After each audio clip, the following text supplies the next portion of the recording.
We'd rather buy some fucking thing that fucking tightens your waist and performance enhancement drugs and fucking ass implants and all this other shit. The reality is it's super simple.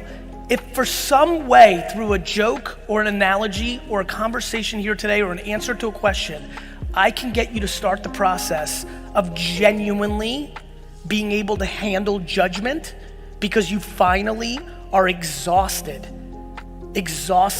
of living your life based on other people's opinions, including Stranger Pants 96 and your mom. Those two extremes.